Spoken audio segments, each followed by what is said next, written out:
Good day, folks, and welcome to the Anorak Review Show with your host, the Anorak. I hope you lot have had a wonderful Mothering Sunday. I sure have. And after having some much depth into the previous review as much as I could, I hope to get back on track again. As such, it's time to return to the playground of the broken-hearted with Marillion. And this is going to be very special this time, because today I'm looking at their debut album. I started off covering a few of the still ongoing Hogarth era with Arachnophobia and Fear, aka F Everyone and Run. And so far, the only album from the Fish era I did was Clutching at Straws, which is ironically or not, the last studio album to feature him. Go figure. Despite being founded officially by drummer Mick Pointer and guitarist Steve Rothery back around 1978 or 79, under the name Sir Marillion, before they shortened it to just Marillion due to fears of potential copyright for the Tolkien estate, Fish wasn't actually their very first singer.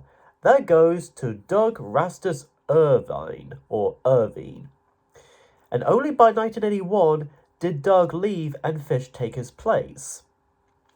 Then, by 1982, they released their single Market Square Heroes, which also features the B-sides of Three Boats Down from the Candy and the 17-minute epic Grendel. The latter of which had been accused by many to be a rip-off of Genesis's Supper's Ready, mainly due to the somewhat identical climaxes especially. And this wouldn't be the only time Marillion would ever be perceived as a mere Genesis knockoff. Though it's also pretty ironic since both the first Marillion single, including Grendel, and the Genesis Foxtrot album, which features Supper's Ready, were both produced by Dave Hitchcock, who also produced a few albums for bands like Camel and Caravan. In fact, he was even contracted to produce this full-length studio album. However, he got into a car accident that left him injured, so EMI Records went with a more modern producer, Nick Torber, who had produced several albums for Toyah and Thin Lizzy, and would even go on to produce Marillion's next album, Fugazi. Upon its release in March 1983, the album became a surprisingly decent enough success, reaching up to number 7 in the UK album chart, staying up there for over 30 weeks, and soon got certified platinum for selling over 300,000 copies. And it's that album we're looking at today. So let's jump into Marillion's 1983 debut album, Script for a Jester's Tear. The cover itself is pretty distinct and definitely defines the overall look and style of the Fish era Marillion. The artwork is done by Mark Wilkinson, who would not only do the artwork for most of Marillion's albums, studio, live, and otherwise, all across the Fish era, but also most of Fish's own solo albums, several Judas Priest albums, and the most recent 2 Iron Maiden albums, The Book of Souls and Senjutsu, featuring whom I presume to be the titular Jester himself, with a violin and quill in hand, trying to write and compose a piece expressing a hint of grief and expressive block through both his facial expressions and body language, writing a script for his tear. The level and attention to this much detail is quite fascinating. That's one of many things I like about album covers like this, that even whether you're listening to their music or not at the moment, you can observe the artwork like a painting in a museum and look through its little details, nooks and crannies and all. Not just elements that would reoccur for later Marillion albums like the Jester himself and his little chameleon companion, but also a few Easter eggs, especially in the back cover. Posters of prior Marillion singles, and even, if you were to look very closely, an LP copy, a vinyl copy of Pink Floyd's A Saucer Full of Secrets. Makes sense since both albums were released by EMI. And hey, here's another plus. Unlike the previous 2 copies of albums I looked at, this one I own is in fact an actual gatefold. So there's that for a change. Featuring all the lyrics for all the songs here for your convenience. Especially since this was back when the internet probably didn't give you an option to look up lyrics to any particular song you want. But anyways, great cover for a great album. But let's actually dig into the music itself, shall we? We begin the album with its title track, Script for a Jester's Tear, as Fish's familiar voice is the first thing we hear, not unlike Peter Gabriel in Genesis's Dancing with the Moonlit Night. Okay, I'll try my best to avoid any further Genesis references, but I won't make promise. Now then, almost immediately accompanying said vocals is Mark Kelly and his electric piano, as Fish sings, or rather laments, about the metaphorical playground of the broken-hearted, a place where one would expect to see children play and have fun for a while, only to find adults in states of grief and existentialism, almost brooding in loneliness and isolation. Yet another emotional suicide, overdosed on sentiments and pride, likely representing actual deaths by drug overdose, or even figuratively speaking, the surrender and suicide of one's own emotions. Too late to say I love you, to restage the play, as in to say, it's too late to start things anew with this love, and now he's forced to abandon the relics in the playground of yesterday, to leave behind the once pleasant, nostalgic, and even innocent and childlike memories now seen as reminding him too much of the heartbreak he had suffered recently. And as this batter-like synth piano section dies down, we then hear a little synth flute playing along with what I think is an electroacoustic guitar, no doubt by Steve Rothery. Now this bit alone does sound quite reminiscent of early classic, early to mid-70s Genesis. Okay, I'm seriously going to need a jar for every time I do this because, trust me, I won't be able to help it.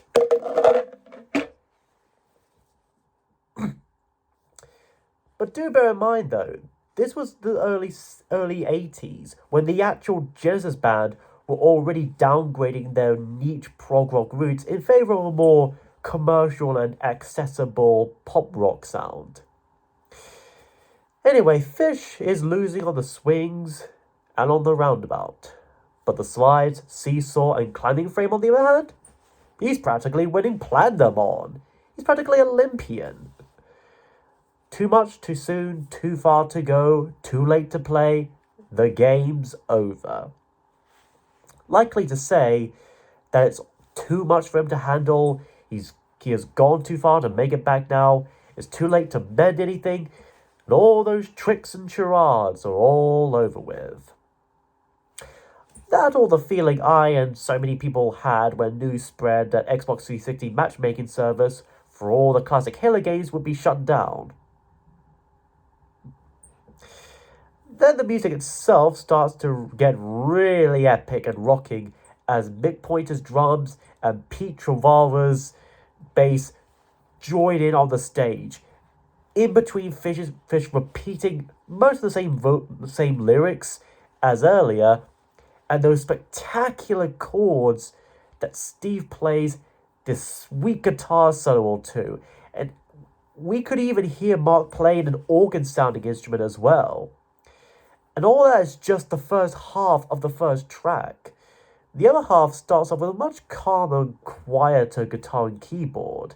Even Fish seems a bit hushed in his vocal delivery here, acting the role in classic style of a martyr carved with a twisted smile, and to bleed the lyric for this song and write the rights to right his wrongs. So basically he writes "I'm sorry" over and over with his own blood. I never did write that love song. The words just never seemed to flow. So instead, I tried to plagiarize Love Song by Sarah Bareilles. And as the promised wedding now awakens, the music explodes into a gut-punching and gut-wrenching torch ballad, in which the fool escapes from paradise, looking over his shoulder and crying, chewing on daffodils and struggling to answer why. Why, oh why, did I think it was a good idea to eat one of those daffodils? I should have at least packed an actual lunch before I left paradise. And as you grow up and leave the playground where you kissed your prince and found your frog, would that frog, by the way, happen to be named either Naveen or John Bob? We get a little reference to the title of the song and the album overall, as Fish says to remember the jester that showed you tears, the script for tears. I mean, I would, though. But the thing is, the script itself is covered in what I presume to be tear droplets, so I couldn't fully make out the whole thing. In the silence of my shame, the mute that sang the siren songs has gone solo in the game. Fish himself has gone solo in the game. But the game itself is over. Okay, kind of like me and other people in Halo multiplayer maps. And by the end, Fish repeats over and over, can you still say you love me? Can you still say that you love me? Do you love me? Just as you did. The answers to which he and we never get as the song fades out altogether. Not only is this a great opener for such an album like this, but it's a great introduction to the band of Marillion and would pave the way for many years and many songs and many albums to come. I think I was introduced to them with this song thanks to my own mother. This song is quite literally a bitter sweet. Next is He Knows, You Know. The first single of the album, and being the shortest track on that album, at 5 minutes and 23 seconds, you and I can guess and imagine why so. It starts off rather quiet and suspenseful with that guitar and voice. Then it builds up into the main bulk of the song. Light switch, yellow fever crawling up your bathroom walls. Singing psychedelic praises to the depths of the China Bowl. So basically being sick, spewing and vomiting. Very lovely. You got venom in your stomach, you've got poison in your head. Seriously, you swallowed my Marvel Venom action figure, and worse, you somehow embedded my DC Poison Ivy action figure into your skull. How did you do that? Okay, those jokes aside, this song is indeed about the abuse and addiction of drugs, as you do, and the very ill side effects and consequences of such. Fish apparently wrote at least a good chunk of these lyrics whilst he was having severe stomach cramps as a result of possible drug abuse. It's like I keep saying, man, don't ever use drugs. And yes, even if you're a bear who happens to stumble across bags of cocaine that were pushed off a plane over a forest. Boy, that movie was weird and bonkers and kind of awesome. He needs help from his addiction, and he knows he needs it. And yet, he doesn't seem to want anyone else to know of it, feeling as if they might slander or even shame him immensely for such habits. And even still, part of him already suspects that others might already be aware of his drug abuse, having should have headed the priest's warning at the confession when he offers this poor man some sacred bread. Shame, really, I hear that bread is really tasty. Just don't drink the Kool-Aid, though. And as this addiction and its effects start to worsen, or continue to worsen, the crystal fever swarms through his fractured mind, and the chilling needles freeze his emotions. He hears his conscience whispering to him as his vein lines stiffen. He realizes he's walking with the dead, as in approaching death from the mere dosage. He's got experience, but he's still got problems as well. His first world problems indeed. And in between, in the middle, we get another fantastic guitar solo from Steve, to emphasize the squealing pains of the drug overdose. In the end, he should have listened to his analyst's questions when he laid on the leather bed. Questions like, what's the capital of Assyria? Or, do you know the meaning of life? Or, what's the airspeed velocity of an unladen swallow?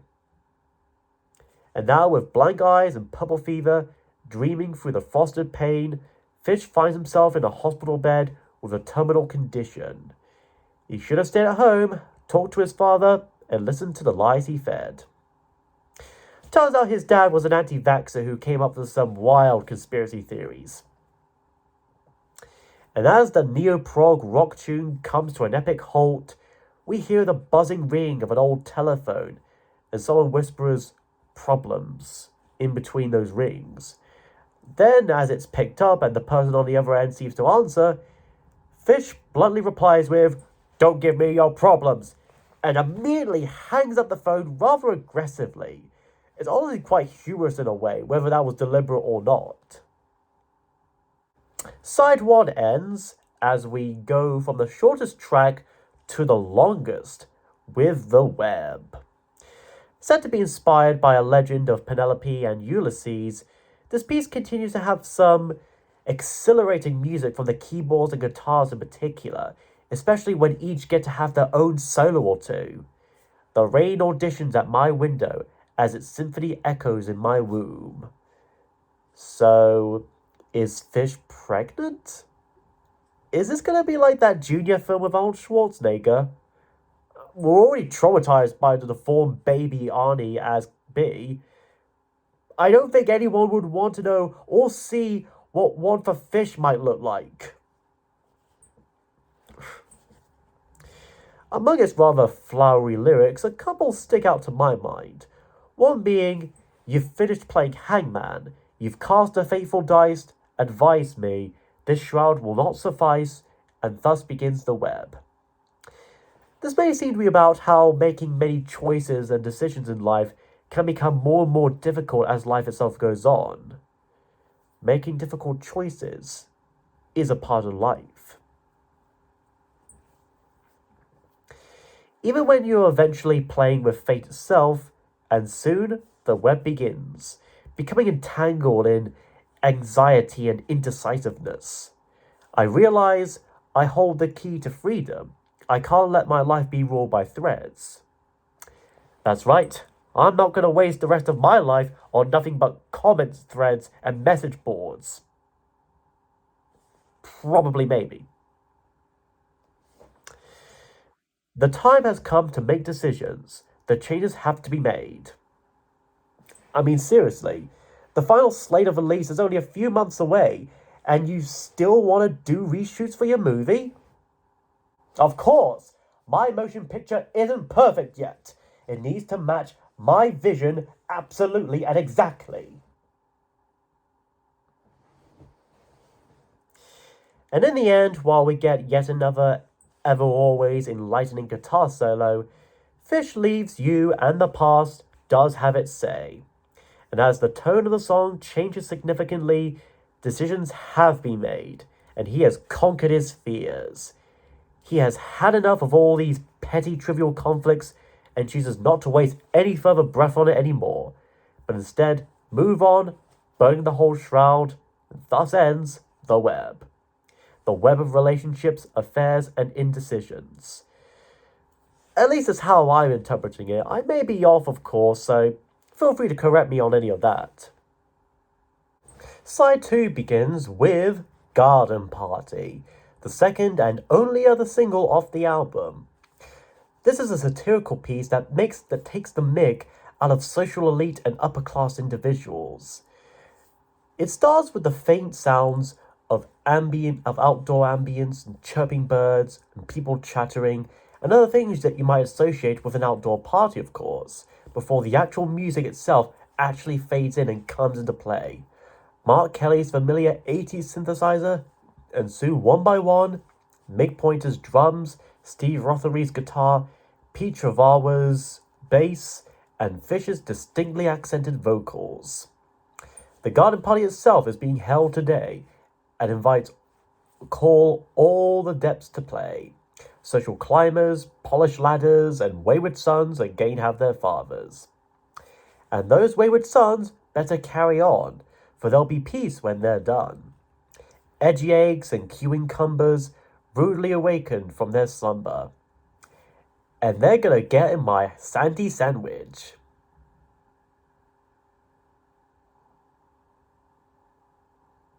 Moving on. Time has come again for slaughter on the lawns of still Cam rivers.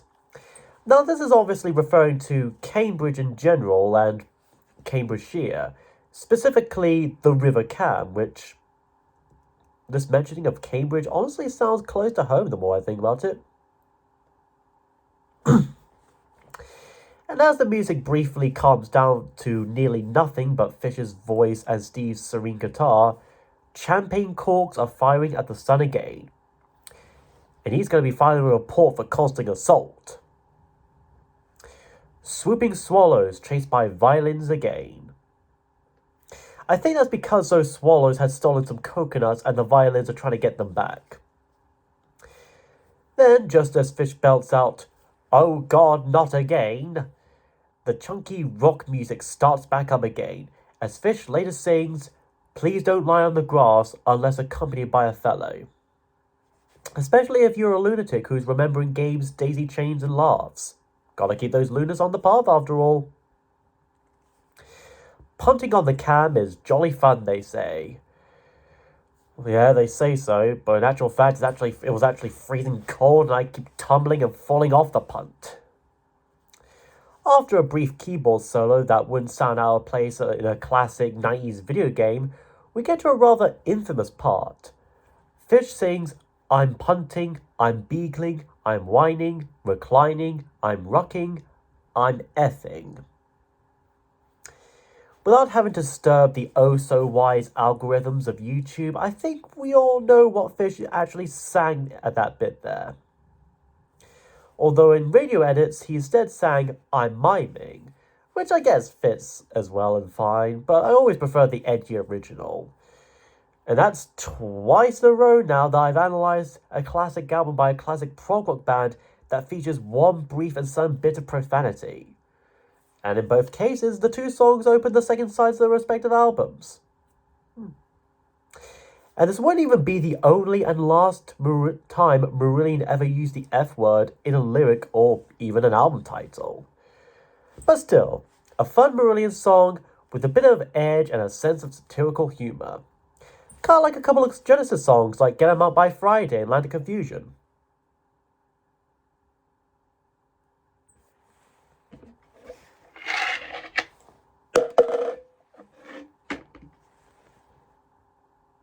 After that is Chelsea Mondays, which begins on quite a clanger with some industrial-esque sounds and voices that seem to be filtered through some delay effect, among which is someone saying, "make file."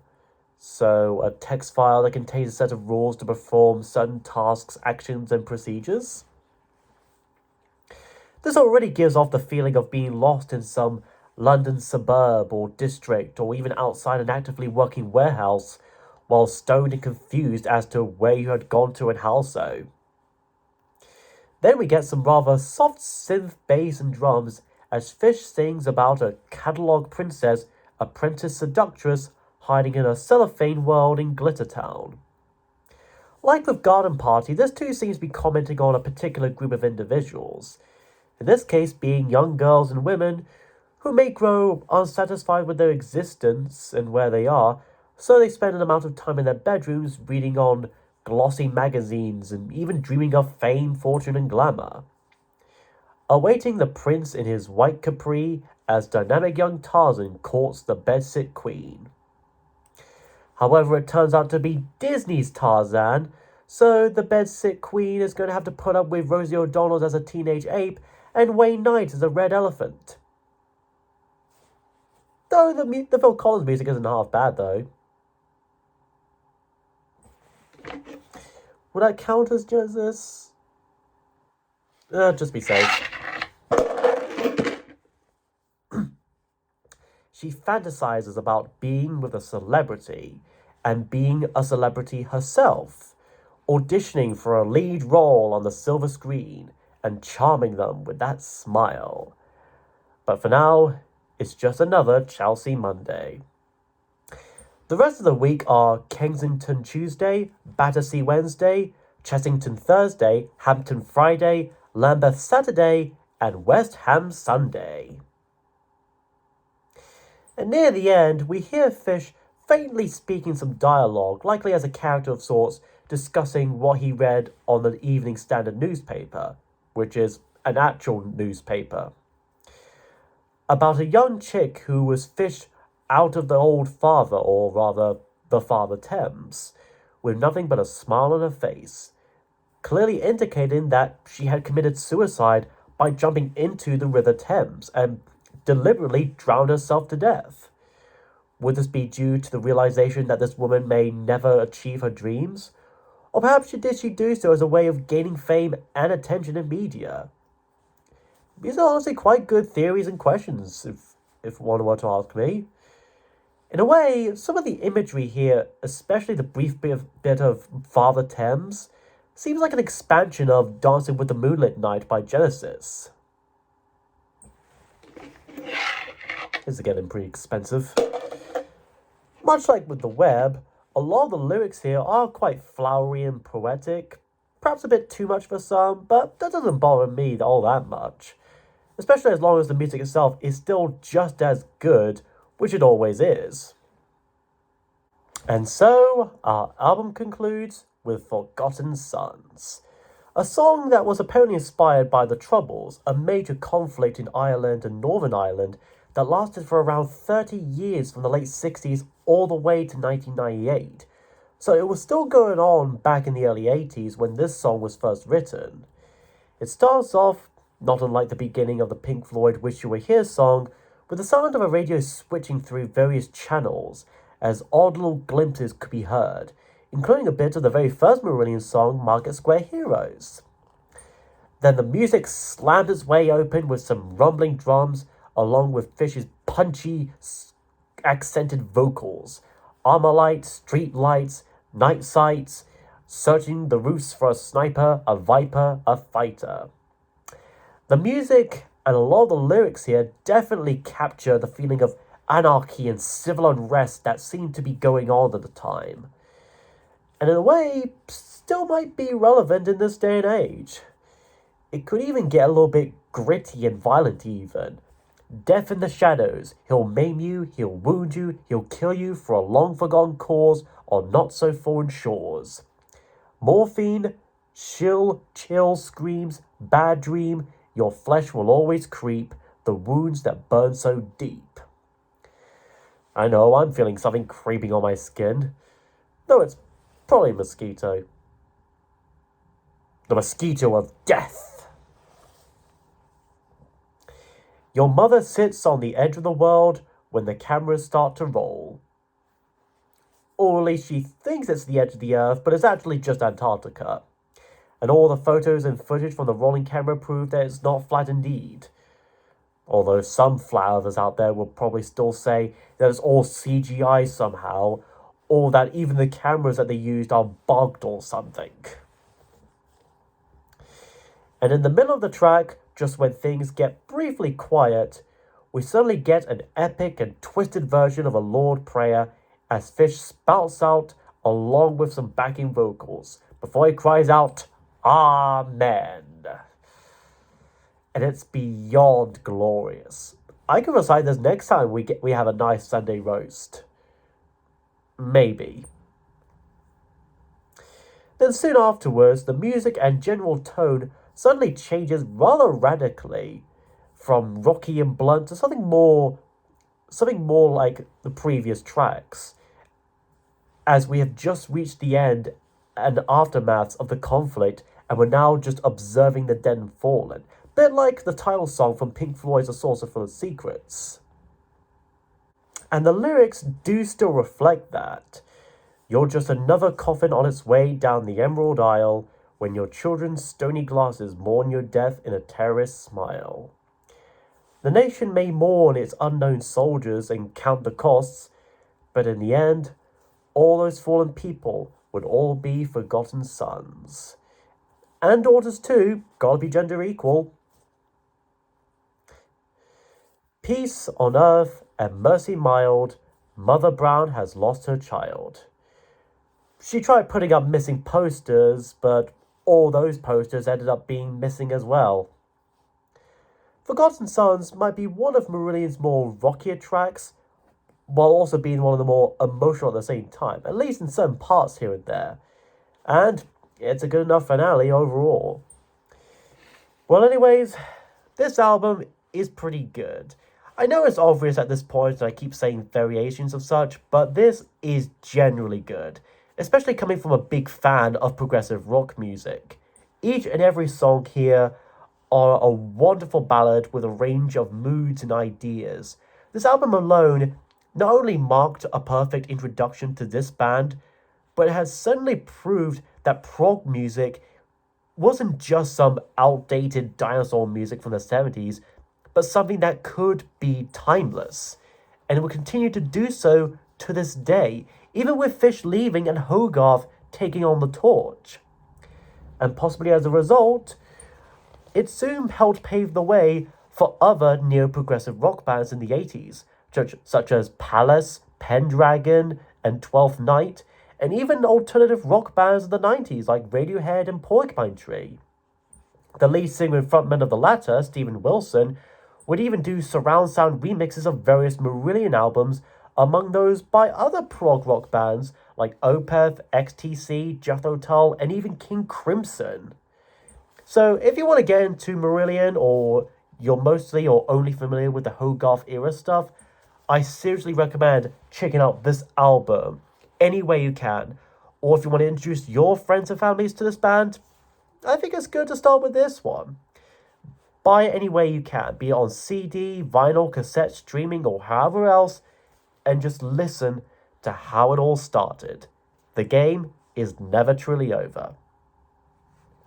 If you want more insight into Marillion and their music, there's an excellent blog post website called Marillion Nations, Explanations of Song Elements, that delves into many of their albums and songs even to this day. I'll link to it in the description below if you're curious enough to check it out. But anyways, those are all my thoughts, opinions, and analyses on the album. And what are yours? Do you think this is a good enough debut album for Marillion? And what be your favourite Marillion song and album? Let me know in the comments below. Next time, we hop over to another Pink Floyd album. One that I would call the first sequel to The Wall.